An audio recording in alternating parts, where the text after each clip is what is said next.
যখন Oxford, Cambridge, America, পশ্চিমা দেশের বিশ্ববিদ্যালয়গুলো করোনার ভ্যাকসিনেশন নিয়ে কম্পিটিশন করতেছে, কে আগে করবে, কোন কোম্পানির সাথে আপনার মানে মানে একসাথে মিলে কাজ করে কাজটা করবে, তখন আমাদের ঢাকা বিশ্ববিদ্যালয়ের কয়েকটা ডিপার্টমেন্ট মিলে আপনার হ্যান্ড ওয়াশ আছে না, ওই যে আপনার এই করোনার সময় যেটা আমরা দিলাম স্যানিটাইজার, এইটা তখন তারা আবিষ্কার করলেন। বুয়েট ঘটা করে প্রেস ব্রিফিং করলে আবিষ্কার করলেন যে স্যানিটাইজার এইটা সেটা, তারা একটা বিশাল জিনিস আবিষ্কার করছেন।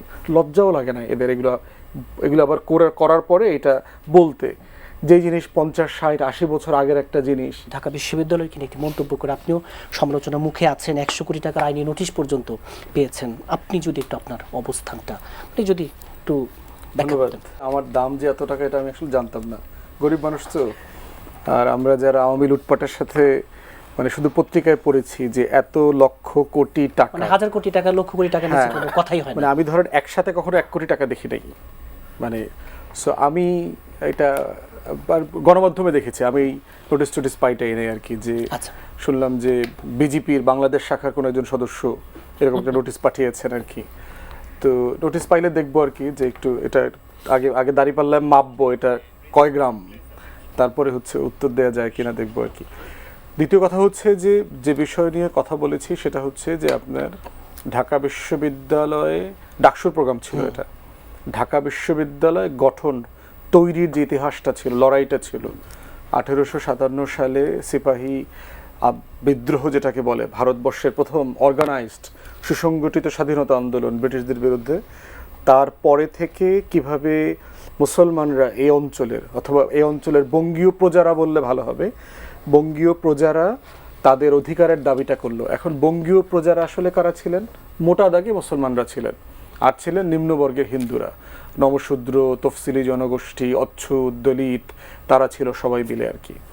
তো ব্রিটিশরা আপনার তখন একটা কমিশন করে, এত বড় একটা ঘটনার পরে যেটা হয়, ইস্ট ইন্ডিয়া কোম্পানির রুল ছিল, গভর্নমেন্ট তখন একটা ইনভেস্টিগেশন করে আর কি, যে এই বারবার এই বিদ্রোহগুলো কেন হচ্ছে, পার্টিকুলারলি বাংলা অঞ্চলে কেন হচ্ছে, এবং মোটা দাগে মুসলমানরা কেন এবং নমশূদ্ররা, নিম্নবর্গের হিন্দুরা কেন এই আন্দোলনগুলো করছে। সেই ফাইন্ডিংসের সাথে যেটা যোগ হয়েছে, ব্রিটিশ ইন্ডিয়াতে 1877 সালে প্রথম সেন্সাস হয়, গণশুমারি যেটাকে বলি, আদমশুমারি যেটা বলি, এটা হয়। এই প্রথম ব্রিটিশরা জানলো যে এই অঞ্চলে, বাংলা অঞ্চলে মুসলমানরা মেজরিটি, এটা তার আগে জানতো না। এবং তখন তাদের ইনভেস্টিগেশন যেটা ছিল, ইনভেস্টিগেশনে যেটা উঠে আসছে সেটা হচ্ছে জমিনদারি প্রথার কারণে যেটা হয়েছে, মুসলমানরা প্রচণ্ড অভাবে অনটনে চলে গেছে। তারা একসময় রুলার ক্লাস ছিল, তাদের নবাবী আমলে তারা শাসক গোষ্ঠী ছিল, সেখান থেকে তারা অভাবে অনটনে চলে গেছে। তাদের লড়াই, তখন তাদেরকে কিভাবে সন্তুষ্ট করবে, এই সন্তুষ্টির 2টা জায়গা আসছে। একটা হচ্ছে বঙ্গভঙ্গ করে, তখন বঙ্গভঙ্গ মানে হচ্ছে পূর্ব বাংলা এবং আসাম মিলিয়ে একটা প্রশাসনিক ইউনিট করা 1905 সালে, যেটার মধ্য দিয়ে এই অঞ্চলের অবহেলিত জনগোষ্ঠীকে একটা উন্নয়নের সোপানে নিয়ে আসা যায় কিনা। আর দ্বিতীয়ত হচ্ছে ঢাকাতে একটা বিশ্ববিদ্যালয় করবার ওয়াদা দেওয়া হয় ব্রিটিশদের পক্ষ থেকে। এবং সেই লড়াইতে মুসলমানদের যে অবদান, বাঙালি মুসলমানদের, পার্টিকুলার নবাব সলিমুল্লাহ থেকে শুরু করে নবাব বংশের আরও যারা ছিলেন সবাই মিলে যে লড়াইটা করেছেন, তখনকার মুসলিম লীগের নেতারা যে লড়াইটা করেছেন, সেই লড়াইয়ের ইতিহাস আলোচনা ছিল, যে ঢাকা বিশ্ববিদ্যালয় কোন লড়াইয়ের প্রেক্ষাপটে গঠিত হয়েছে। এরপরে দ্বিতীয় পর্বে আলোচনা করেছি আজকে আমাদেরকে এখন বিবেচনা করতে হবে যে এই ঢাকা বিশ্ববিদ্যালয়টা ফিট ফর পারপাস কিনা, যে কারণে বিশ্ববিদ্যালয়টা তৈরি হয়েছে, একটা জনগোষ্ঠীকে এম্পাওয়ার করবে, তার নেতৃত্ব দেবে, সেটার জন্য সে আসলে ফিট কিনা, ওইটাতে আমি বলেছি। এবং সেখানে আমি বলেছি যে চোখ বন্ধ করে, এক্সাম্পল আকারে চোখ বন্ধ করে চিন্তা করেন, আজকে যদি ঢাকা বিশ্ববিদ্যালয়টা বন্ধ করে দেওয়া হয় তাহলে এই দেশের কি ক্ষতি হবে। ঢাকা বিশ্ববিদ্যালয় এমন সুপার ক্লাস নাগরিক তৈরি করে কিনা যাকে ছাড়া দেশ চলবে না। এবং এখন বলতে পারেন তাহলে অন্যান্য বিশ্ববিদ্যালয় তো এক্সটেনশন অফ ঢাকা ইউনিভার্সিটি, সবাই তো ঢাকা ইউনিভার্সিটির এক্সটেনশন পরবর্তীতে হয়েছে। তো সেই জায়গাতে দেখবেন, আপনাকে এক্সাম্পল বলি, করোনার সময় মনে আছে আপনার যে যখন অক্সফোর্ড, কেমব্রিজ, আমেরিকা, পশ্চিমা দেশের বিশ্ববিদ্যালয়গুলো করোনার ভ্যাকসিনেশন নিয়ে কম্পিটিশন করতেছে, কে আগে করবে, কোন কোম্পানির সাথে আপনার মানে একসাথে মিলে কাজ করে কাজটা করবে, তখন আমাদের ঢাকা বিশ্ববিদ্যালয়ের কয়েকটা ডিপার্টমেন্ট মিলে আপনার হ্যান্ড ওয়াশ আছে না, ওই যে আপনার এই করোনার সময় যেটা আমরা দিলাম স্যানিটাইজার, এইটা তখন তারা আবিষ্কার করলেন। বুয়েট ঘটা করে প্রেস ব্রিফিং করলে আবিষ্কার করলেন যে স্যানিটাইজার এইটা সেটা, তারা একটা বিশাল জিনিস আবিষ্কার করছেন। লজ্জাও লাগে না এদের এগুলো আবার করার পরে এটা বলতে, যে জিনিস 50, 60, 80 বছর আগের একটা জিনিস, এটা ঢাকা বিশ্ববিদ্যালয়ের ছেলেমেয়েরা তৈরি করছে, বুয়েটের ছেলেমেয়েরা তৈরি করছে।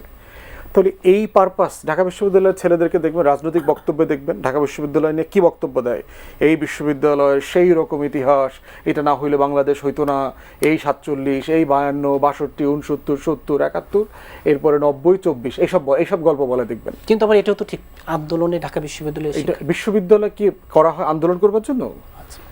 বিশ্ববিদ্যালয় করার পারপাস কি? যারা তারা প্রচুর আন্দোলন সংগ্রাম করবে। পৃথিবীতে যেখানে বিশ্ববিদ্যালয় নাই সেখানে আন্দোলন সংগ্রাম হয় না? ইংল্যান্ডে আমরা দেখি নাই ইরাক যুদ্ধের বিরুদ্ধে যে মিলিয়ন ম্যান মার্চ হয়েছে, আমরা তো মার্চে ছিলাম। ওটা কি মানে বিশ্ববিদ্যালয় ছাড়া হয় নাই? বিশ্ববিদ্যালয়ের ছেলেরা এই যে 19 তারিখের পরে এই 24-এর গণ অভ্যুত্থানটাকে সফল করলো কারা? তাহলে তারা কোন সালে প্রতিষ্ঠিত হয়েছিল? তাহলে মাদ্রাসার ছেলেমেয়েরা তো 100-র উপরে জীবন দিয়েছে।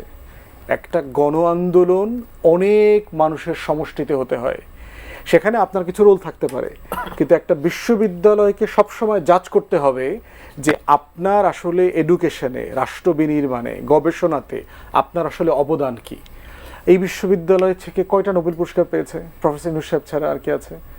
অক্সফোর্ড আর কেমব্রিজ প্রতি বছর কম্পিটিশন করে কে কয়টা নোবেল এই বছর পাইলো, কে কি আবিষ্কার করলো, কার আবিষ্কার এই বছর দুনিয়াকে বদলে দিয়েছে, কার আবিষ্কারের কারণে পৃথিবীতে নতুন নতুন গবেষণা তৈরি হচ্ছে। আর পরে বিস্তারিত আলোচনা আসবে, একটু ছোট করে। তাহলে এই যে আপনার মন্তব্যের জেরে এখন আপনাকে নিয়ে যা সমালোচনা হচ্ছে, তীব্র কি বলবো, একেবারে তো আপনাকে নিশ্চয়ই সামাজিক যোগাযোগ মাধ্যমে মোটামুটি তুলোধনক মানে করে ফেলা হচ্ছে, সে জায়গায় আপনি কি বলবেন? না, এটা আমি মোটেই আশ্চর্য হই না। একটা বিষয় হচ্ছে যে আমার রেসপন্সিবিলিটি হচ্ছে টু স্পিক মাই মাইন্ড, যেটা রাষ্ট্রের মানে আপনি যেটা শুনতে পছন্দ করেন সেটা আপনাকে বলা উচিত না, যেটা আপনার জানতে দরকার সেটা আপনার বলা উচিত।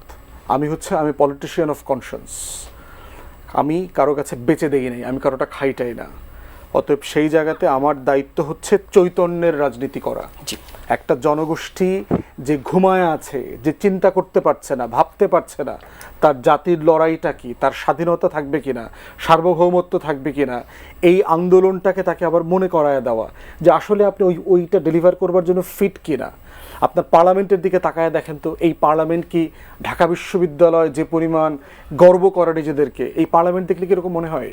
ইউনিয়ন পরিষদের চেয়ারম্যানে ভরা, আমি তো খালি তাই দেখি, মেম্বারে ভরা। এখন এটা বললে আপনার গায়ে লাগতে পারে, আমাকে এটা খোঁচায়, ভাই আপনি তো হইতে পারেন না, ঠিক আছে ফাইন, কোনো সমস্যা নাই। বাট এইটা ইলেকশনের আগে আমি বলেছি, একটা রাষ্ট্রের কন্ট্রিবিউশনের জায়গা ক্রিটিক্যালি অ্যাসেস করতে হবে। চেতনা বেচা খাবেন, চেতনা কিন্তু ওই পারে চলে যাবে, চেতনা আপনার এখানে থাকবে না দিন শেষে।